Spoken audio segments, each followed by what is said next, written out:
नमस्कार, आप देख रहे हैं खबरों की खबर। मैं हूं आपके साथ सुमित अवस्थी। देशों के बीच आपसी संबंधों को बनते बनते दशकों लग जाते हैं, लेकिन बिगड़ने में वक्त नहीं लगता।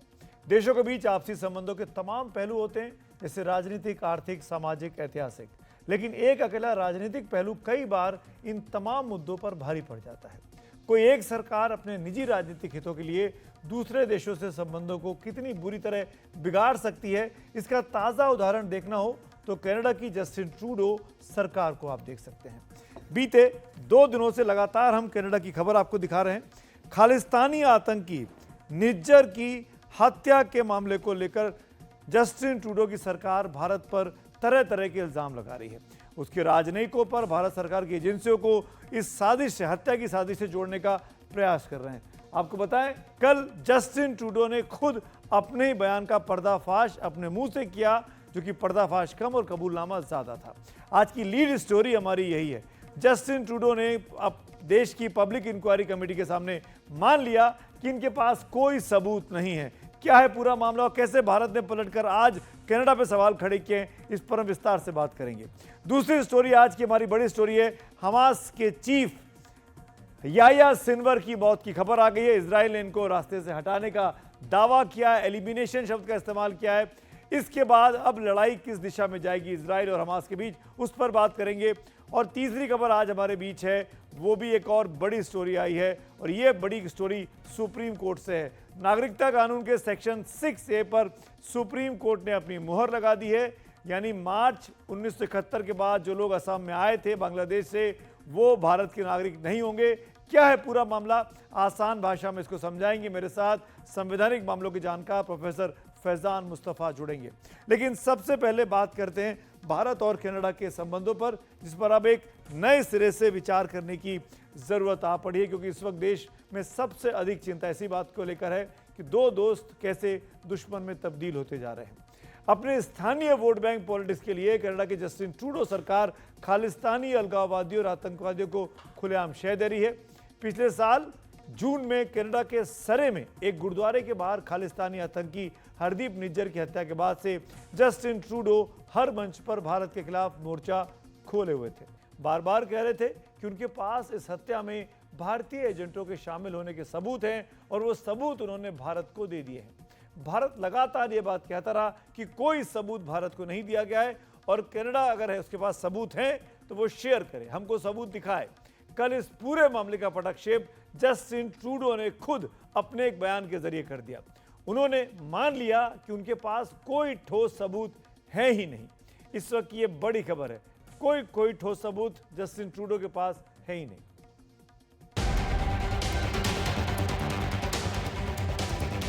As the RCMP commissioner stated earlier, they have clear and compelling evidence that agents of the government of India have engaged in and continue to engage in activities that pose a significant threat to public safety. Canadian security agencies have been actively pursuing credible allegations of a potential link between agents of the government of India and the killing of a Canadian citizen, Hardeep Singh Nijjar. Canada has shared the credible allegations with India. We did that many weeks ago. What he was alleging was not consistent with our policy, and that if his government had anything relevant and specific, they would like us to look into. We call upon the government of India to engage with us to move forward on getting to the truth of this matter.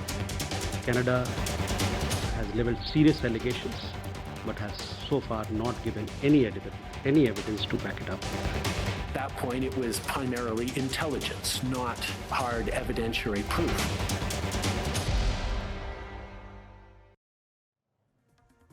आपने अंत में ध्यान से सुना ना, आपने बहुत ध्यान से सुनना चाहिए था। हम फिर सुनवाएंगे कि ट्रूडो अपनी ही बात को सिद्ध नहीं कर पाए। जो राग वो कई दिनों से अलाप रहे थे, वो जब मौका आया सबूत देने का तो कह दिया कि सबूत तो है ही नहीं। वो कल अपने ही देश की एक पब्लिक इंक्वायरी कमेटी यानी parliamentary inquiry on foreign interference के सामने पेश हुए, जहां उनसे निज्जर हत्याकांड को लेकर कई सवाल पूछे गए। इस दौरान ट्रूडो ने साफ कहा कि निज्जर की हत्या में भारत की एजेंसियों के शामिल होने को लेकर उनके पास कोई ठोस सबूत यानी साक्ष्य प्रमाण नहीं है। उन्होंने शब्द जो इस्तेमाल किए वो थे नो हार्ड इविडेंटरी प्रूफ। उन्होंने दलील दी कि वो सिर्फ अपनी खुफिया एजेंसियों की इंटेलिजेंस के आधार पर ऐसी अटकल लगा रहे हैं। उनके शब्दों पर गौर कीजिए, उन्होंने शब्द इस्तेमाल किए intelligence based speculation. Their asks of us was, well, how much do you know? Give us the evidence you have on this. And our response was, well, it's within your security agencies. You should be looking into how much they know. You should be engaging. It's, oh, no, tell us what you know. Show us the evidence. And at that point, it was primarily intelligence, not hard evidentiary proof. Justin Trudeau का यह बयान सामने आने के बाद उनकी कलई अब खुल गई है। कई जानकारों ने इसे भारत की बड़ी जीत बताया। भारत ने भी फिर कहा कि कनाडा ने बिना किसी सबूत के ऐसे गंभीर आरोप लगा दिए हैं और ऐसे व्यवहार से भारत कनाडा संबंधों को जो नुकसान हुआ है उसके लिए सीधे सीधे जस्टिन ट्रूडो जिम्मेदार है। G20 के दौरान से अब तक मैंने कहा, जो हम लोग अपने प्रेस व्यक्ति में भी कहा है, कि कनाडा जो है हमारे ऊपर एलिगेशंस लगाता आ रहा है, लेकिन आज तक किसी प्रकार का एक खर भी जो कहते हैं वो उस प्रकार का कोई सबूत आज तक उन्होंने नहीं दिया है। As regards the allegations, we have you would have seen PM Trudeau's own admission yesterday would indicate the value. As regards our stance on the allegations, we will naturally reject false imputations against our diplomats. You would have seen we had summoned the acting High Commissioner of Canada, and thereafter conveyed that we had no faith that the Canadian government will look after the safety of our diplomats, and therefore we had taken a decision to withdraw our High Commissioner and along with him 5 other diplomats. Subsequent to that, we saw that there was a communication from the Canadian side asking them to leave, but we had withdrawn our diplomats before their decision. विदेश मंत्रालय के प्रवक्ता रणधीर जायसवाल ने साफ कहा कि Canada की Justin Trudeau सरकार अपनी स्थानीय वोट बैंक पॉलिटिक्स के तहत भारत की अलगाववादी ताकतों को अपने देश में बढ़ावा देती है। उन्होंने कहा कि कनाडा के प्रधानमंत्री की कथनी और करनी में बड़ा अंतर है। We have seen those comments of the Prime Minister Trudeau that he believes in one India policy, but so far the actions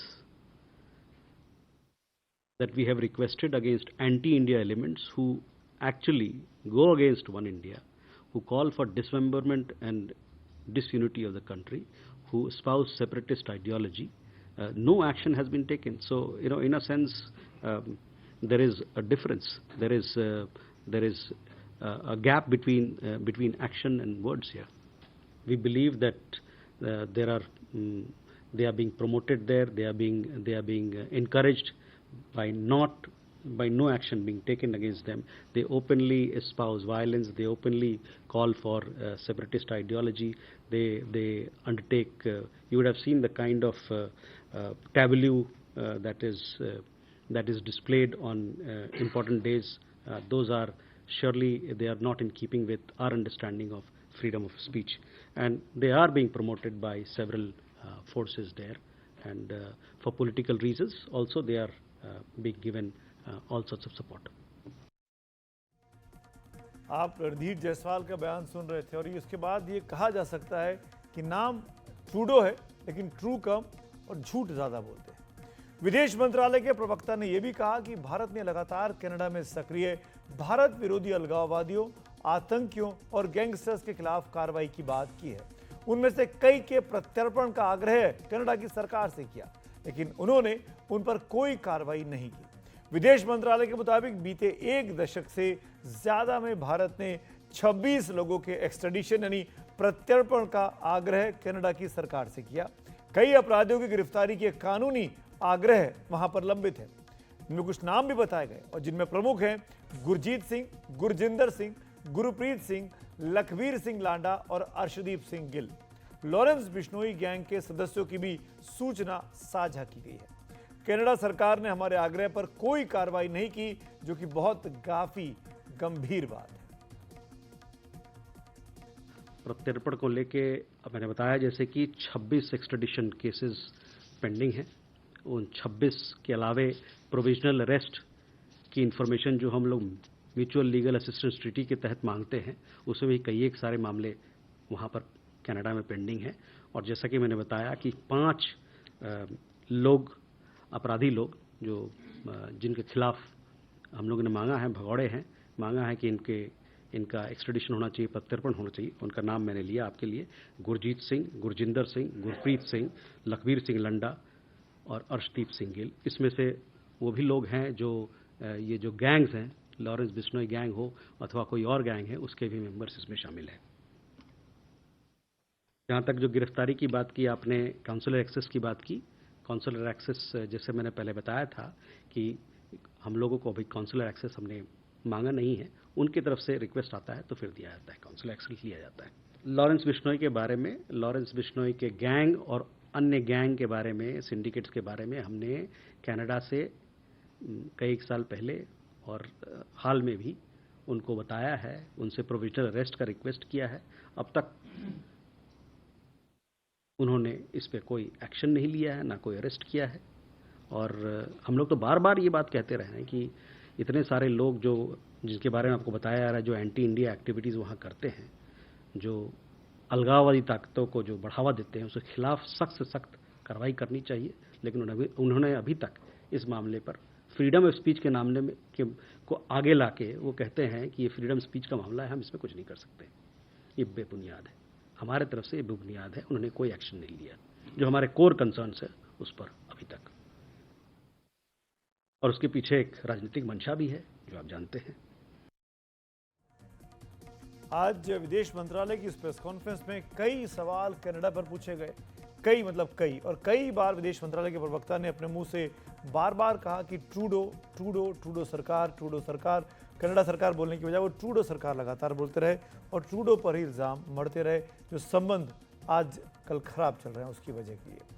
विदेश मंत्रालय के मुताबिक ये भी बड़ा अजीब है कि हमने प्रत्यर्पण के लिए कहा तो रॉयल कनाडा पुलिस ने भारत से कहा कि ये लोग कनाडा में अपराध करते हैं जिसके लिए भारत जिम्मेदार है। ये बहुत ही अजीब बात है। विदेश मंत्रालय ने यह भी साफ किया कि इन परिस्थितियों में कनाडा में रहने वाले करीब 18 लाख भारतीय मूल के लोगों की सुरक्षा की जिम्मेदारी कनाडा की सरकार की ही बनती है। विजयलक्ष्मी जी, वहाँ पर करीबन 17 लाख 18 लाख भारतीय मूल के लोग रहते हैं। उसमें बहुत सारे लोग भारतीय नागरिक भी हैं, उनका सुरक्षा अहम है। वहाँ पर रहने वाले लोगों की सुरक्षा वहाँ की सरकार के हाथ में है और हम लोग का ये अपेक्षा है कि वहाँ की सरकार उनको सबको सुरक्षित रखेगी। वीज़ा के मामले में हालात थोड़े अभी ठीक नहीं हैं, जैसा कि आपने देखा और हम लोग ने बताया भी है कि जो अभी जो क्राइसिस चल रहा है उसके खास जिम्मेवार जो ट्रूडो सरकार है वो है, उनकी जो बेसलेस एलिगेशंस है वो है। विदेश मंत्रालय के मुताबिक कनाडा में भारतीय मूल के कई पत्रकारों को भी हाल में धमकियां मिली हैं, जो इस बात का सबूत है कि वहां अतिवादी और अलगाववादी विचारधारा से खुलकर जुड़े लोग किस तरह से भारतीय मूल के लोगों को डरा धमका रहे हैं। इस बीच जस्टिन ट्रूडो के आज के कबूलनामे के बाद खुद उनके ही देश में उनके ही लोग उनकी आलोचना कर रहे हैं। कनाडा के वरिष्ठ पत्रकार डेनियल बोर्डमैन ने कहा कि ट्रूडो का कबूलनामा भारत के लिए एक बड़ी जीत है। On the sort of geopolitical technicality aspect, okay, India wins here because you never said you had evidence. But what does it change from like the grand structures of things? Ultimately, not that much, because the diplomatic spat is really about the unanswered question is, was Hardip Singh Najjar a Khalistani terrorist or a community activist? And that general disagreement has not moved. Oftentimes, what Trudeau says he is doing does not match up with the reality of what he is doing. So he might claim that he is against Khalistani separatism, but he would also promote Khalistani separatism. इस पूरे मुद्दे पर चर्चा ये करते हैं, हमारे साथ खास मेहमान जुड़ेंगे। फिलहाल मेरे साथ जुड़ गए हैं सामरिक मामलों के जानकार ब्रह्म चलानी जी। ब्रह्म सर, स्वागत है आपका एनडीटीवी पर एक बार फिर से। आपने सुना किस तरीके से जस्टिन ट्रूडो, जिनका नाम में ट्रू है लेकिन वो ट्रू कम और लाइज ज़्यादा बोल रहे थे, ट्रू लाइज इसको कहते हैं, आई एम सॉरी टू से दिस, लेकिन ये कि प्रधानमंत्री के लिए इस तरह के शब्दों का इस्तेमाल करना पड़ रहा है, पर जो कुछ उन्होंने कहा और खुद माना अपनी कमेटी के सामने कि उनके पास कोई सबूत है ही नहीं, वो इंटेलिजेंस स्पेकुलेशन पर बात कर रहे थे। यही तो है आश्चर्य की बात कि उनका अपना एडमिशन है कि जिस दिन उन्होंने भारत के खिलाफ एलिगेशन लगाया था पिछले साल सितंबर में, उस समय उनके पास कोई सबूत था नहीं भारत के खिलाफ, सिर्फ रॉ इंटेलिजेंस था। तो कोई क्रेडिबल एविडेंस के बिना उन्होंने एलिगेशन लगाया भारत के खिलाफ और रिश्ते बिगाड़ दिए। अब रिश्ते सुधारना तो बहुत मुश्किल हो गया है क्योंकि अभी वो और एलिगेशन लगा रहे हैं भारत के खिलाफ। तो सवाल ये उठता है कि क्या डोमेस्टिक पॉलिटिक्स का एक फैक्टर था इन एलिगेशंस के पीछे? क्या वो सिख मिलिटेंट्स के साथ जुड़े हुए हैं? क्योंकि जो सिख मिलिटेंट्स है ना, वो वहाँ पर गुरुद्वारा उन्होंने कैप्चर किया हुआ है खालिस्तानियों ने, और वो लोग खालिस्तान मिलिटेंट्स, लिबरल पार्टी और जो न्यू डेमोक्रेटिक पार्टी है स्पेशली, इन दो पार्टी को ना काफ़ी फंड्स देते हैं। तो ये जो करीब 25 कॉन्स्टिट्यूंसीज हैं कनाडा में जहाँ पर एक खालिस्तानी काफ़ी स्ट्रॉन्ग है, क्योंकि वो ना केवल फंडिंग देते हैं बल्कि वो वोटर्स को मोबिलाइज भी करते हैं। मगर उनका जो असली पार गुरुद्वारा कैप्चर से आ रहा है। उन्होंने गुरुद्वारे कैप्चर कर दिए हैं कनाडा में, और उस वजह वो काफ़ी अमीर हैं, उनके पास काफ़ी सारा कैश फ्लो है और पॉलिटिकली काफ़ी स्ट्रांग हो गए हैं। राइट, और इसीलिए शायद क्योंकि चुनाव तो ट्रूडो साहब की पार्टी को अगले साल लड़ने, चुनाव तो अक्टूबर 2025 में है, लेकिन अभी से उन्होंने इतनी बड़ी मेहनत करनी शुरू कर दी है अपनी पार्टी, क्योंकि क्या ये बात ठीक है कि उनकी पॉपुलैरिटी दिन पर दिन कम होती जा रही है? अभी उनको 1 महीने पहले कॉन्फिडेंस मोशन भी लाना पड़ा था पार्लियामेंट में। वो इतने अनपॉपुलर हो गए कि इस समय उनके खिलाफ अपनी पार्टी में, अपनी लिबरल पार्टी में एक रिवोल्ट उनके लीडरशिप के खिलाफ खड़ा हो गया है। उसके उन लिबरल पार्टी के एमपी डिमांड कर रहे हैं कि वो हट जाएं सत्ता से, वो लीडरशिप से रिजाइन करें, क्योंकि अगर वो प्रधानमंत्री रहते हैं तो लिबरल पार्टी बहुत बुरी तरह से हारेगा ये इलेक्शन अगले साल। तो इस समय उसको इस तरह के डिमांड को डाइवर्ट करने के लिए और अपने कुर्सी को बचाने के लिए उन्होंने भारत के खिलाफ एक नया बोगी शुरू किया है, एक नया बोगी, क्योंकि जो पिछले साल का बोगी था वो था कि भारत के एजेंट्स ने निज्जर को मारा। अब तो कह रहे हैं कि भारत एक क्रिमिनल सिंडिकेट चला रहा है कनाडा में। तो उन्होंने जो अपने एलिगेशन से काफ़ी फैला दिए हैं, काफ़ी ब्रॉड कर दिए हैं। मगर जो असली चीज़ ये है कि जो 1980s में हुआ था ना, ये दो एयर इंडिया फ्लाइट की बॉम्बिंग्स हुई थी 1985 में, राइट। उसके पहले कनाडा एक खालिस्तानियों का अड्डा बन गया था, और उस वजह ये 2 एयर इंडिया की बॉम्बिंग्स हुई थी जिसमें 331 लोग मारे गए थे।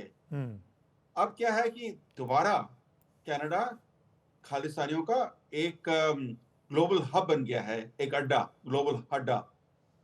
और भारत की सरकार ने कनाडा पर सस्टेन प्रेशर नहीं डाला है। जैसे 1980s में जब ये 2 बॉम्बिंग्स हुई थी, उसके बाद भारत ने कोई प्रेशर नहीं डाला कनाडा पर। उस वजह अब क्या हुआ है कि दोबारा से अड्डा बन गया है कनाडा, और जब तक ट्रूडो ने भारत के खिलाफ एलिगेशन नहीं लगाया पिछले साल, तब तक भारत की जो सरकार है उसकी आंखें खुली नहीं। अब उसके बाद ही आंखें खुली हैं, अब जाके प्रेशर भारत डाल रहा है कनाडा पर। सवाल ये उठता है कि जब बिना सस्टेन प्रेशर से आप अपने डिप्लोमेटिक ऑब्जेक्टिव्स कैसे रियलाइज करेंगे? क्योंकि जो कनाडा ने 1980s में किया वो दोबारा हो रहा है, हिस्ट्री दोबारा रिपीट हो रही है, और इसको रोकने के लिए आपको कनाडा के खिलाफ एक सस्टेन प्रेशर तो डालना पड़ेगा। उसके खिलाफ एक जो ट्रेड है, ट्रेड लेवरेज है जो भारत के पास, क्योंकि कनाडा इस समय ट्रेड सरप्लस एंजॉय कर रहा है भारत के साथ। राइट। और जो कैनेडियन यूनिवर्सिटीज हैं वो भारतीय स्टूडेंट्स पर डिपेंडेंट है, क्योंकि पैसा उनको भारतीय स्टूडेंट से मिलता है। तो ये जो लेवरेज है भारत के हाथों में, इसको यूज करना चाहिए। इनफैक्ट एक चीज़ और मैं पूछना चाहूँगा आपसे चलानी साहब, भारत के पड़ोस में पाकिस्तान है, हम पाकिस्तान कैसे टेररिज्म को बढ़ावा देता है, कैसे कश्मीर में और पूरे हिंदुस्तान में डिस्टर्बेंस पैदा करता है, हमने देखा। सलाउद्दीन वहाँ, हाफिज सईद वहाँ, दाऊद वहाँ, सबको उसने पनाह दे रखी है। ऐसी चीज़ें आज MEA की प्रेस कॉन्फ्रेंस से निकलकर सामने आई कि 1 दशक से ऊपर हो गया, एक्सट्रेडिशन के लिए पांच नाम बाकायदा बताए गए आतंकवादियों के, गुरजीत सिंह, गुरजिंदर सिंह, गुरप्रीत सिंह, लखबीर सिंह लांडा और अर्शदीप सिंह गिल। ये एक्सट्रेडिशन मांगा गया है और ये एक्सट्रेडिशन नहीं दिया जा रहा है। भारत चाहता है कि ये हवाले कर दिया जाए, एजेंसीज कनाडा की हमको सपोर्ट नहीं कर रही हैं। इसका मतलब तो यही हो गया कि कनाडा भी पाकिस्तान की राह पे चल रहा है, भारत में डिस्टर्बेंस पैदा करना चाहता है, ऐसी ताकतों को बढ़ावा दे रहा है। नहीं, आप ठीक कर रहे हैं। कनाडा इंटरनेशनल एपी सेंटर बन गया है खालिस्तान मूवमेंट का। और कैनेडियन इंक्वायरी हुई थी, इस समय चल रही है इंक्वायरी, उसमें बताया गया था उनकी जो इंटेलिजेंस एजेंसी है कनाडा की, कि पाकिस्तान का जो इन्फ्लुएंस है कनाडा में, जिस तरह से ISI ऑपरेट कर रहा है कनाडा में, वो खालिस्तानियों से मिलके हाथ जोड़ के काम कर रहा है पाकिस्तान कनाडा में भारत के हितों के खिलाफ। ये कैनेडियन इंटेलिजेंस का अपना एडमिशन इस हफ्ते आगे आया। मगर कनाडा सिर्फ तो एक देश है जहां पर ये खालिस्तानियों काफी स्ट्रांग है। उसके अलावा अमेरिका में है और यूके में। ये 3 कंट्रीज हैं जहां पर ये खालिस्तानी काफी स्ट्रांग हो गए हैं। यूएस में जैसे ये पन्नून है, वो न्यूयॉर्क में बेस्ड हैं, और कई सारी खालिस्तानी कैलिफोर्निया में बेस्ड हैं, और यूके में, लंदन में और कई दूसरी जगह में खालिस्तानी काफी भरे हुए हैं। और ये 3 देश इस समय मिलके काम कर रहे हैं। देखिए, अमेरिका ने कनाडा को सपोर्ट दिया है, यूके ने सपोर्ट दिया है ट्रूडो को। तो ये कोई आश्चर्य की बात नहीं है, क्योंकि ये तीनों खालिस्तान मूवमेंट को बढ़ावा दे रहे हैं। इनफैक्ट जो बात आप कह रहे हैं चलैन साहब, बड़े इंटरेस्टिंग पॉइंट पर मेरे साथ फॉर्मर डिप्लोमेट योगेंद्र कुमार जी भी जुड़ गए। योगेंद्र जी, स्वागत है आपका। जो कुछ भारत और कनाडा के बीच चल रहा है, हम सब देख रहे हैं बीते 48 घंटों में कितनी तेजी से डेवलपमेंट्स हुए। डाउन साउथ रिलेशनशिप पूरी चली गई है, ऐसा इतिहास में नहीं देखा गया। लेकिन जो बात चलानी साहब ने की कि खालिस्तानी फोर्सेस को पनाह देने का काम, चाहे वो कनाडा में हो, चाहे वो अमेरिका में हो, चाहे वो ब्रिटेन में हो, ये मिलजुल कर चल रहा है और ये एक तरीके का प्रेशर माउंट किया जा रहा है हिंदुस्तान के ऊपर। क्या आपको लगता है कि 5I की बात हम देख ही रहे हैं, ट्रूडो बोल रहे हैं कि हमने वहाँ सबूत दे दिए 5 उन देशों को। क्या आपको लग रहा है कि सिचुएशन अति गंभीर हो गई है और अब ये दोबारा ठीक रास्ते पर नहीं लौट सकती जब तक ट्रूडो वहाँ बने हुए? और देखिए, ट्रूडो की जो है आंतरिक जो मतलब उनका जो पॉलिटिकल कहिए आप, पॉलिटिकल उनका जो सिचुएशन है वो इस वक्त बहुत ख़राब है, इसमें कोई शक नहीं है। और दूसरी बात ये कि जैसे आपने बताया कि और देशों के साथ मिलकर किस तरीके से कोऑर्डिनेशन करने की कोशिश वो कर रहे हैं, लेकिन आई थिंक इसके लिए प्रयास बेसिकली यही हुआ कि इनको जो है एक किस्म से आइसोलेट किया जाए कनाडा को ख़ास तौर से। और क्योंकि कनाडा में जब प्राइम मिनिस्टर खुद ही कह रहे हैं कि हमारे पास एविडेंस नहीं है, हमारी इंटेलिजेंस है। इंटेलिजेंस तो बहुत किस्म की होती है, सही है, गलत है, क्वेश्चनेबल है। उसको अगर आपने कुछ लोग अरेस्ट किया है, उनका अभी प्रोसिक्यूशन नहीं हुआ, उनको अभी बेल नहीं मिली है, उनका ट्रायल शुरू नहीं हुआ है, उनको जो कहते हैं जिस बेसिस पे वो कोर्ट में उनको प्रोसिक्यूट कर रहे हैं, वो क्या बेसिस है, वो अभी उनके जो वकीलों को भी शेयर नहीं की गई पूरी तरीके से। तो अगर उनका जो लीगल बेसिस जो है अगर वीक है, तो इसका तरीका तो यही है कि जो और देश है उनको थोड़ा सा मतलब थोड़ा डिप्लोमेटिकली मोर एक्टिविटी, प्रोएक्टिव एक किस्म से डिप्लोमेसी कहें, पब्लिक डिप्लोमेसी हो, ताकि एक किस्म से उनको मालूम हो कि ये जो कनाडा में जो हो रहा है उसमें केवल उनका अपना राजनीतिक स्वार्थ है और कुछ नहीं है। दूसरी बात ये, वो फ्रीडम ऑफ एक्सप्रेशन की बात करते हैं। कनाडा में हॉलोकॉस्ट डिनायल जो है वो है क्रिमिनल ऑफेंस, कि मतलब अगर किसी ने वहां पे स्टेटमेंट भी दे दिया कि ज्यूज का जो कत्लेआम हुआ था जर्मनी में वो नहीं हुआ था, मान लीजिए, तो उसको प्रोसिक्यूट करेंगे, तो जेल भेज देंगे। क्योंकि वो कहते हैं कि एंटी सेमिटिज्म जो है इससे वो बढ़ता है कि अगर हम हॉलोकॉस्ट डिनायल को जो है क्रिमिनल राइट। ऑफेंस ना बनाए, तो मतलब ये है कि अगर वहाँ पे कुछ लोगों की एक्टिविटी ऐसी हो रही है कि जो भारतीय मूल के लोग हैं वहाँ पे या भारतीय नागरिक हैं वहाँ पे, जो भी एक किस्म से उनके ऊपर एक दहशत का माहौल बन गया है क्योंकि कुछ क्रिमिनल एलिमेंट जहाँ बैठे हुए हैं वहाँ पे जो अपना एक जी, राजनीतिक लिंक उन्होंने बना रखा है, उसके वजह से करने हैं, तो बात यही है कि डबल स्टैंडर्ड तो क्लियर है। तो बिल्कुल। ये सब बातें जो हैं अगर वहाँ पे पब्लिक डिप्लोमेसी में, क्योंकि जैसे अभी चर्चा हो रही है कि वहाँ के जो जो ऑपोजिशन के लीडर हैं उनकी पॉपुलैरिटी रेट ज़्यादा है और उनकी पार्टी में भी उनकी रेटिंग बहुत कम है, और राइट। बल्कि ये बात चल रही है कि उनको जो है इस पद से हटाया जाए ताकि उनका उसी पार्टी का दूसरा जो है कोई नेता जो है प्राइम मिनिस्टर बने। तो इस प्रकार का जो प्रेशर बन रहा है, तो पब्लिक डिप्लोमेसी एक तरीका है। और हमने दूसरा देखा ये कहना जी, योगेन जी हमने जी। देखा कि आज की एमईए की ब्रीफिंग में कम से कम दर्जन बार एमईए स्पोक्स पर्सन ने ट्रूडो गवर्नमेंट, कहीं कनाडा का नाम नहीं लिया, स्पेसिफिकली ट्रूडो को टारगेट किया, क्योंकि ट्रूडो ही अपने एंड से लगातार झूठ पे झूठ बोल रहे हैं। नाम उनका ट्रूडो है लेकिन वो नाम झूठ पे झूठ बोले जा रहे हैं। योगेन जी आपका शुक्रिया अदा करूंगा, लेकिन ब्रह्मा सर मैं रिक्वेस्ट करूंगा आप रहिए हमारे साथ, अगली कहानी पर भी मुझे आपके साथ चर्चा करनी है, और आज की अगली जो स्टोरी है वो भी बहुत बड़ा मसला है। और खबर पश्चिम एशिया में हमास के खिलाफ इजराइल की लड़ाई को एक नए मोड़ पर आ गई है।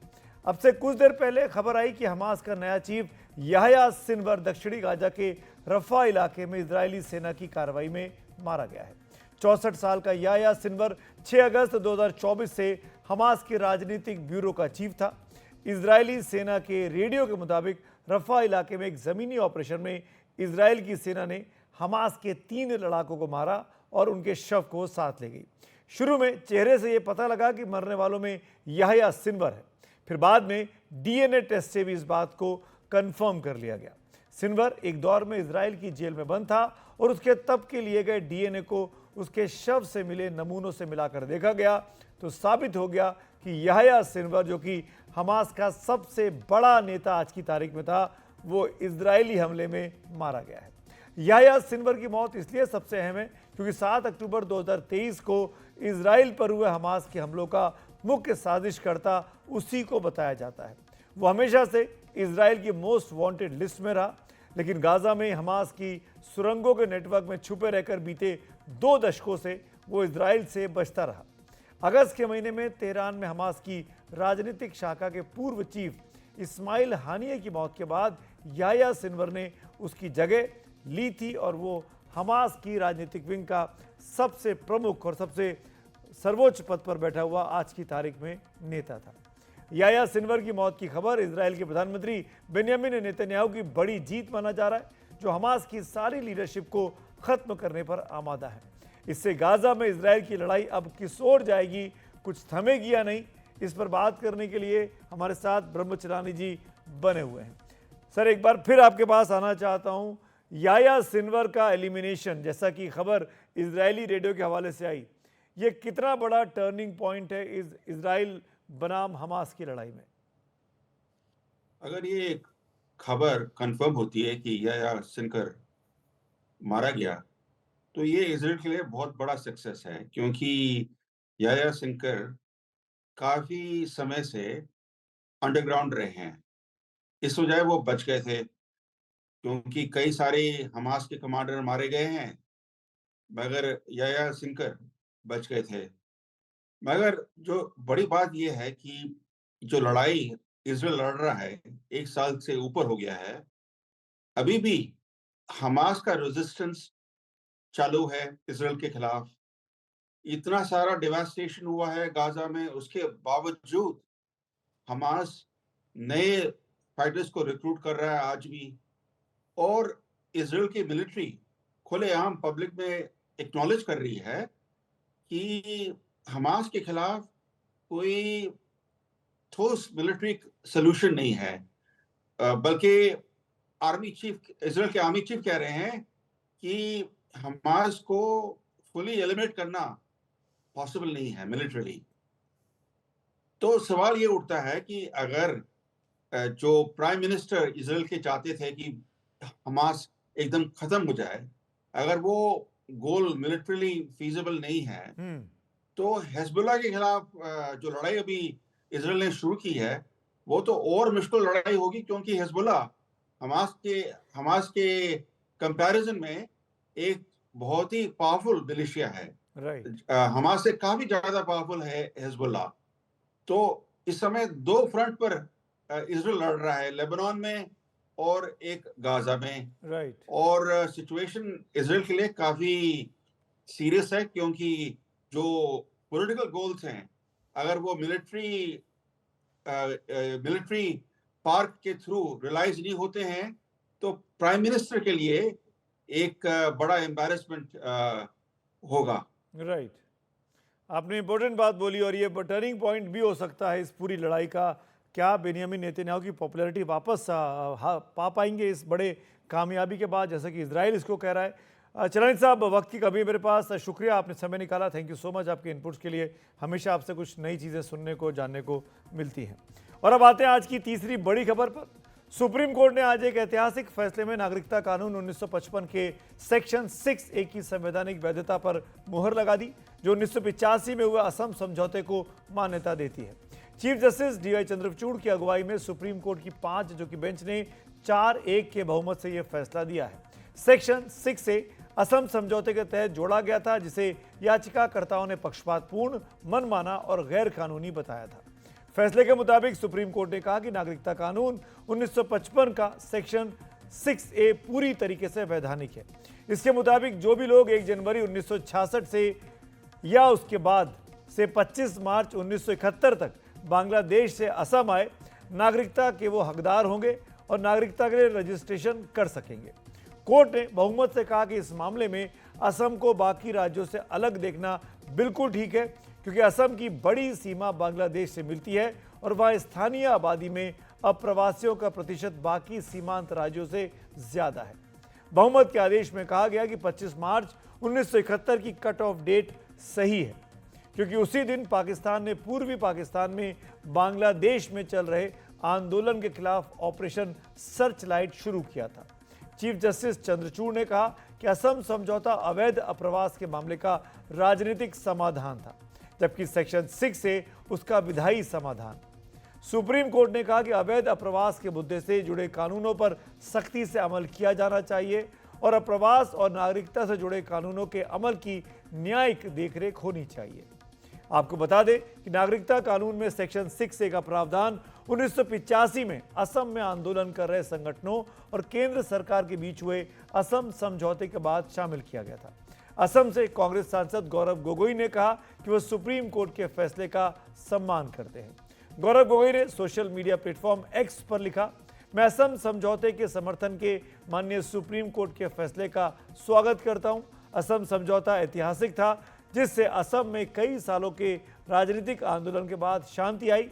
उस दौर में पूर्व प्रधानमंत्री राजीव गांधी राजनीतिक मतभेदों के बावजूद छात्र नेताओं से बात करते थे। आज का माहौल अलग है। बीजेपी उन्हें देश विरोधी और खालिस्तानी बताती है, जैसे मणिपुर की तरह प्रधानमंत्री मोदी जताते हैं कि राज्य अस्तित्व में है ही नहीं। उधर बीजेपी ने भी फैसले का स्वागत किया है। इलीगल तरीके से घुसपैठी आसाम में आते हैं, उनको रोकने की दिशा में जो पहला कांग्रेस की सरकार के समय में कानून बना था, आज कोर्ट ने उसको सही पाया है।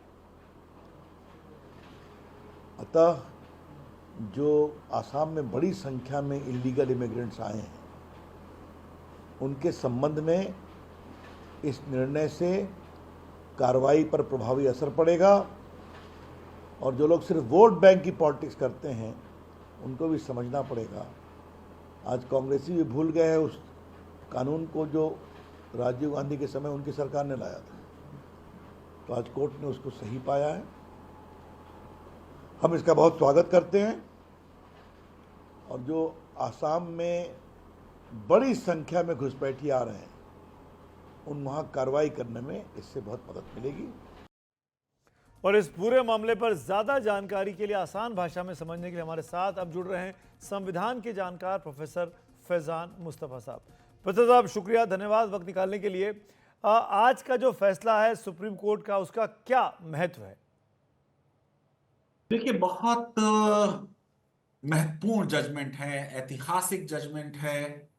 इस जजमेंट के पॉलिटिकल और राजनीतिक और संवैधानिक प्रभाव आने वाले जजमेंट्स पे पड़ेंगे। जैसे मैं आपको बता दूं कि इस जजमेंट में जो पेटिशनर्स थे वो ये कह रहे थे कि आसाम में नागरिकता तय की जाए उस डेट पर जिसके बिना पूरे देश में की जाती है, और वो फिर डेट होती 19 जुलाई 1948। आज की डेट में ये डेट है 25 मार्च 1971, जिस दिन बांग्लादेश बना है। और ये एक जो पूरा लिटिगेशन हुआ है वो लिटिगेशन से वहां पर राजनीतिक दल को फायदा हुआ है, सरकारें बनी हैं। तो ये जो एक पूरा व्यू है कि करोड़ों की तादाद में बांग्लादेशी आसाम में आ गए हैं, चीफ जस्टिस चंद्रचूड़ ने वो नंबर जो पेटिशनर्स ने खुद दिए हैं उसको कोट किया है कि आसाम में 40 लाख बांग्लादेशी हैं, वेस्ट बंगाल में 57 लाख, मेघालय में 30,000 और त्रिपुरा में 3,25,000। तो जितना बड़ा नंबर कहा जा रहा है उतना बड़ा है नहीं। और आपको मालूम है कि जब एनआरसी हुई तो 40 लाख भी नंबर नहीं निकला, नंबर 19 लाख था। और उसमें अच्छा खासा बड़ा नंबर मुसलमानों का नहीं था बल्कि हिंदुओं का था। और इसीलिए एनआरसी होने के बाद भी आज तक न किसी को नागरिकता का प्रमाण पत्र मिला और न किसी को एनआरसी में शामिल न होने पर फॉरेनर होने का नोटिस मिला। मैं समझता हूं कि संवैधानिक रूप पर यह जजमेंट बड़ा महत्वपूर्ण है, क्योंकि इस जजमेंट के बाद यह साफ हो गया है कि सीएए अपहोल्ड किया जाएगा। सुप्रीम कोर्ट ने साफ तौर से कह दिया है कि हम ये नहीं देखना चाहेंगे अगर चंद लोगों को लॉ फायदा पहुंचा रहा है तो वो औरों को क्यों नहीं फायदा पहुंचा रहा। सीएए के बारे में आपको मालूम है कि एक बड़ा आर्गुमेंट ये लिया जा रहा था कि सिर्फ पाकिस्तान, अफगानिस्तान और बांग्लादेश में जो अल्पसंख्यक हैं शोषित, उनको नागरिकता दी जा रही है, और देशों में जो परसिक्यूटेड और प्रताड़ित अल्पसंख्यक हैं उनको ये नागरिकता नहीं दी जा रही। सुप्रीम कोर्ट ने साफ तौर से कह दिया है कि कोई लॉ अंडर इंक्लूजन करता है या ओवर इंक्लूजन करता है, वो उस लॉ की संवैधानिकता तय करने में नहीं देखा जाएगा। मैं समझता हूं इस जजमेंट के बाद बिल्कुल साफ हो गया है कि सीएए 2019 जो है उसको अपहोल्ड करेगी सुप्रीम कोर्ट। एनआरसी का भी जिक्र जस्टिस चंद्रचूड़ ने अपने जजमेंट में किया है, और उन्होंने भी उस प्रोसेस के बारे में कुछ खास नहीं कहा, लेकिन ये लिख दिया है कि इस प्रोसेस में भी लोगों को एक्सक्लूजन करने का प्रावधान था। मैं समझता हूं कि बड़ा ऐतिहासिक जजमेंट है उन लोगों के लिए जो कह रहे थे कि वहां करोड़ों लोग आ गए हैं और आसाम में नागरिकता 1971 के बजाय 1948 की कट ऑफ डेट पर हो, उनको एक झटका लगा है। और जो ये समझते थे कि सीएए में सुप्रीम कोर्ट सख्त फैसला कर उसे असंवैधानिक घोषित करेगा, उनको भी एक झटका लगा है, क्योंकि उसके असंवैधानिक घोषित करने की संभावनाएं कम हो गई। प्रधान साहब, दूसरे सवाल के तौर पर मैं आपसे पूछना चाहता हूं कि इस फैसले का एनआरसी और सीएए पर क्या असर होता दिखता है?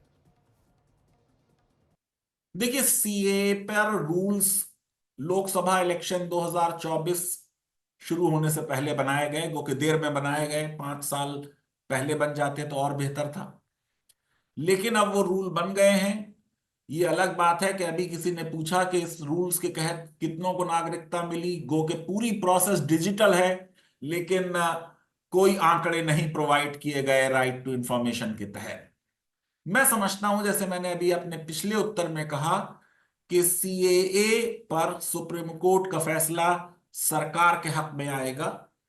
एनआरसी के सिलसिले में जो जिक्र इस जजमेंट में है उसमें एनआरसी का कोई विरोध नहीं किया गया है।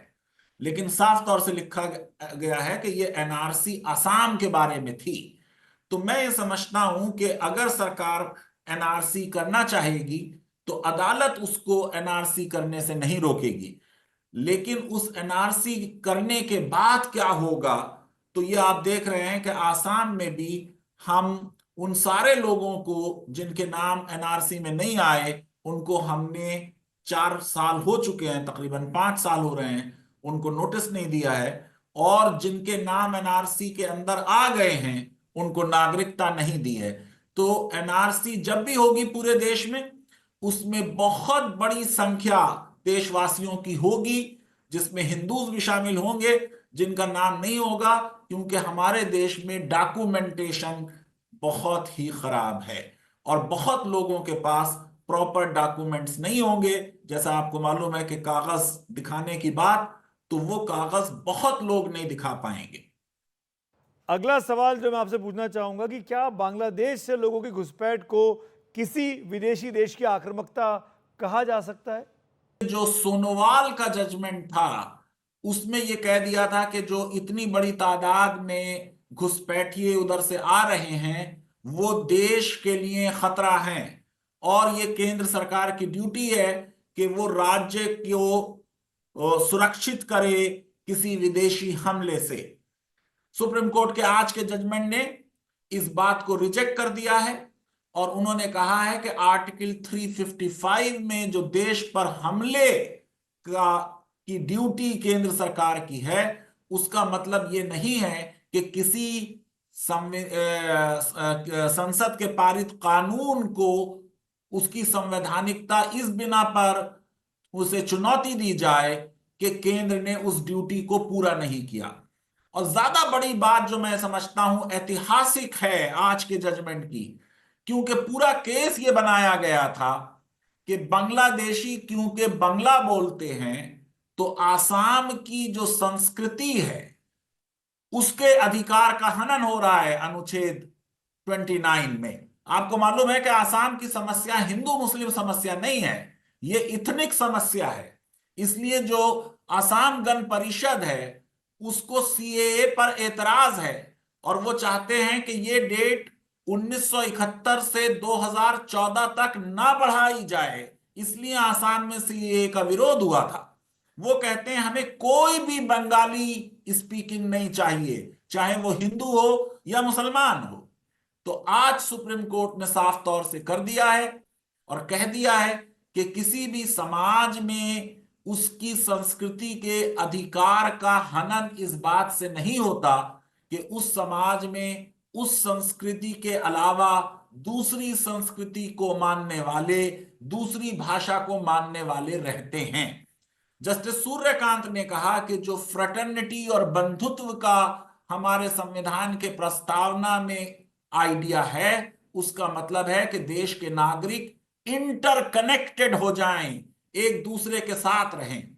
और बंगाली प्रेजेंस से या बांग्लादेशियों की प्रेजेंस से आसाम की संस्कृति को कोई खतरा है, ये बात पेटिशनर्स सुप्रीम कोर्ट के जजेस ने माना, साबित करने में नाकाम रहे हैं।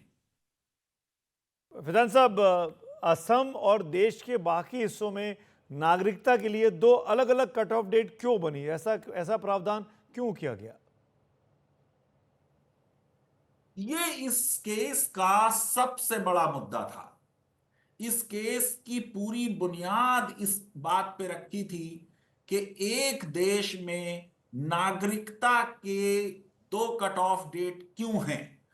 चीफ जस्टिस चंद्रचूड़ ने साफ तौर से लिखा है कि देश का संविधान जब बन भी रहा था तब भी ये अंतर लोगों को मालूम था संविधान सभा में, और उन्होंने गोपाला स्वामी अयंगर का कोट किया है जिन्होंने बताया खुद संविधान सभा को कि जो पूरब का बॉर्डर है आसाम की तरफ का, वहां ज्योग्राफी जो है वो बड़ी डिफरेंट टाइप की है।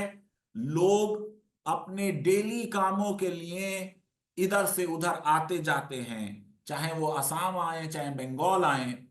और उन्होंने कहा कि अगर हम इसमें कोई कट ऑफ डेट बना देते तो उससे आम नागरिकों को और आम लोगों को बड़ी तकलीफ होती।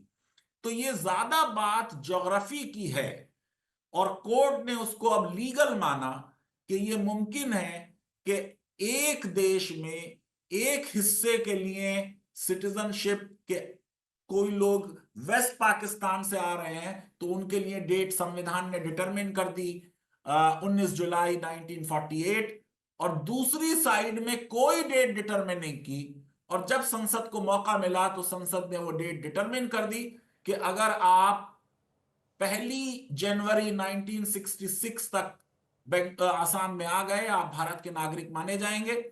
सुप्रीम कोर्ट ने यह भी कहा, जस्टिस सूर्यकांत ने बहुत अच्छा जजमेंट लिखा है, फ्रेटर्निटी पे उनका जो डिस्कशन है वो मैं समझता हूं कि सुप्रीम कोर्ट के इतिहास का फ्रेटर्निटी पे one of the best judgement माना जाएगा। उन्होंने लिखा कि देखिए जो इलेक्टोरल रोल बने थे वो 1/1/1966 को बने थे, इसलिए ये कट ऑफ डेट रीजनेबल है और रैशनल है कि जो लोग आ गए 1/1/1966 तक वो भारत के नागरिक माने जाएंगे। और 1/1/66 से लेकर 24 मार्च 1971 तक, 25 मार्च को आप देखिए बांग्लादेश बन रहा है। जो लोग अगर भारत में आ गए हैं उनको रजिस्टर करना होगा अपने को, और अगर वो रजिस्टर करेंगे तो उनको सारे अधिकार होंगे, लेकिन वोट देने का अधिकार 10 साल बाद मिलेगा। और जो 25 मार्च 1971 को बांग्लादेश बनने के बाद आसाम में एंटर हुए हैं, आसाम समझौते के हिसाब से सेक्शन 6A के हिसाब से सरकार की ड्यूटी है कि उन्हें डिटेक्ट करे, उनके नाम डिलीट करे और उनको डिपोर्ट करे। तो ये 2 कट ऑफ डेट्स जो हैं संवैधानिक मानी हैं सुप्रीम कोर्ट ने, और इनका रीजन ज्योग्राफी को बताया है, और बताया है कि संसद को यह अधिकार है कि वो इस तरह की 2 डेट्स अलग अलग क्षेत्रों के लिए प्रोवाइड कर सकता है। तो 25 मार्च 1971 के बाद जो लोग हिंदुस्तान आए बांग्लादेश से, वो भारत के नागरिक नहीं बन सकते हैं, उनको वापस ढूंढकर वापस भेजने का काम सरकार को करना होगा। शुक्रिया फैजान साहब हमसे बात करने के लिए, बड़े आसान तरीके से इस महत्वपूर्ण फैसले को समझाने के लिए। वक्त हो रहा है ब्रेक का, लेकिन खबरें जारी हैं, तुरंत लौट के आते हैं, जाइएगा मत, बने रहिए मेरे साथ।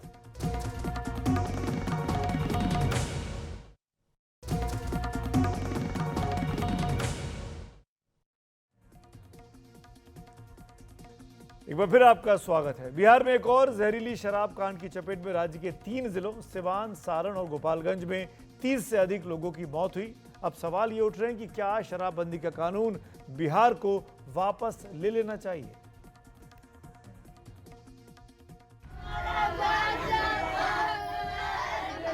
बृहस्पतिवार को जहरीली शराब पीकर कई लोग गोपालगंज के सदर अस्पताल इलाज कराने पहुंचे। कुछ की आंखों की रोशनी चली गई और इलाज के दौरान एक व्यक्ति की मौत हो गई।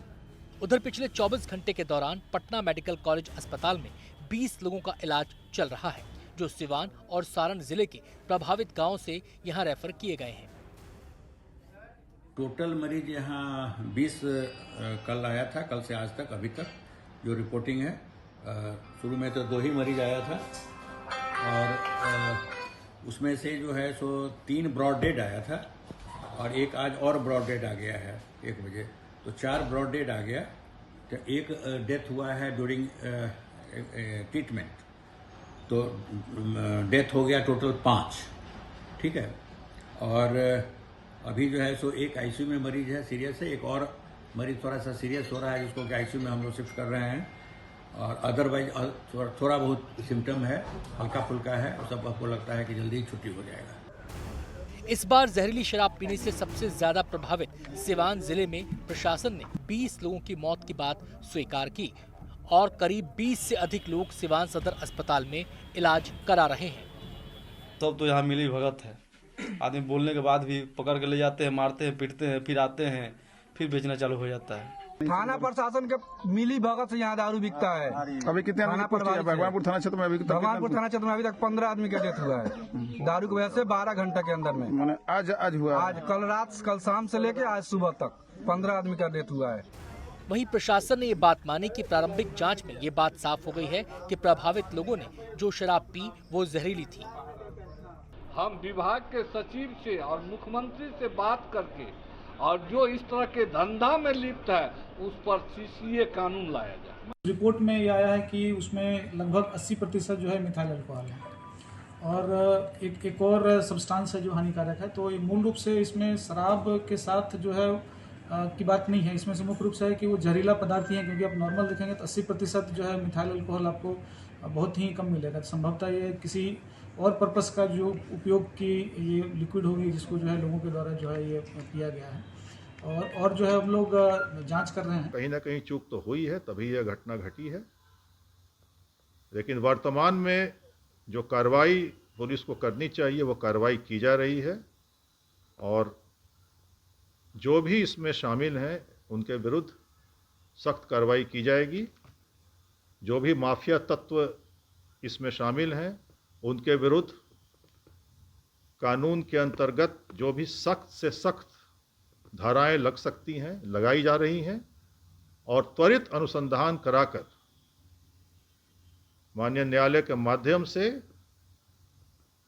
उनको सजा भी दिलाने की कार्रवाई की जाएगी। सवाल यह है कि बिहार में आखिरकार ये जहरीली शराब कांड का दौर थमने का नाम क्यों नहीं ले रहा।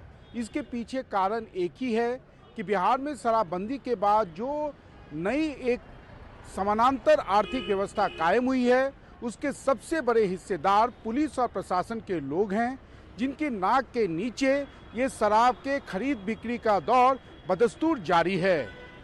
सिवान से अविनाश और छपरा से प्रमोद के साथ कैमरामैन हबीब अली के साथ मनीष कुमार, एनडीटीवी इंडिया के लिए। शराब जहर है और शराब ने अब कहर भी मचा दिया है।